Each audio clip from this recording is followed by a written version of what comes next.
Bəyəm Mirzə Cəlal görmür ki, elmli insan bir qəpiyə dəymez. Kimin ki elmi var, onun hörməti yoxdur. Kimin ki hörməti var, onun da ki elmi yoxdur. Qurtardı getdi. Ay qardaş.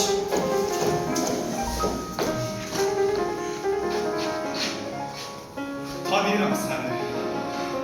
Mən də biraz səni olmuşam. Düz 15 il bundan əvvəl. Mən də səni oxumuşam. Mənə də müəllimim deyərdi ki, ay bala, səy elə, dərslərini yaxşı öyrən. Amma bu dığırların heç birindən eşitmədim ki, desinlər ki, ay bala, oxu.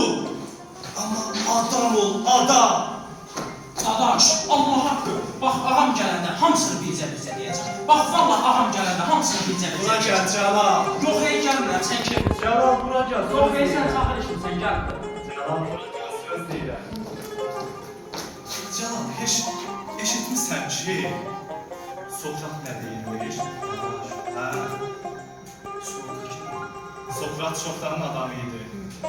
Sokrat deyərmiş ki, mən elm oxumazdan əvvəl elə bilirdim ki, dünyada bir zat bilirəm. Amma elə qərara gəldim ki, elm oxuyandan sonra gördüm ki, heç zat bilmirəm. İndi Cəlal, sən də məndən qaçırsan. Neyim? Deyirsən ki, mən keyfliyəm. Amma sən də dərslərini oxuyub qurtarandan sonra başlayacaqsan İskəndər qardaşın kimi küplərin dibində yatmaca. Yox, dadaş, yox, yox, dadaş. Yox, dadaş, heç vaxt dadaş. Heç vaxt mən o hərəkət eləmərəm, dadaş, heç vaxt. İnsan ol bilməm ki, mən heç bir şeyəm. Mən dağların daşıyam, ağaçların quruyam. Mən heç bir şeyəm. Hə, mənim adım Keyf İskəndərdir. Və sizin adınızı nə qoyaq? Hə, nə qoyaq adınızı, nə qoyaq? Mən bütün ayları, ulduzları da şahit çəkərəm. Bu qızları onlara nişan verib deyərəm ki, bu cəmatı nə atmırlar? Hamısı bir səslə cavab verər ki, ölürəm! Mən bütün millətləri buna yığıb təvəqqi eləyərəm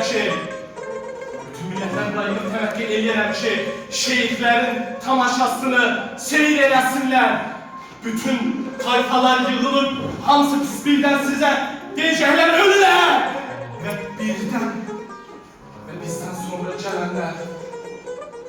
sonra gələnlər sizi iller boydan salıp deyəcəklər ölürəm! Çaş, Allah'ın altında bende elə bir elmim olaydı ki, burada yatan ölülərlə danışa biləydim.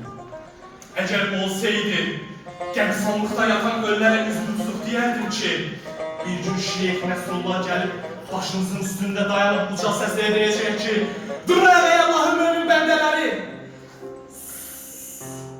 Öyle, Mevlana Şeyh Nəsrullah'ın sözlerine kulaq asasınız.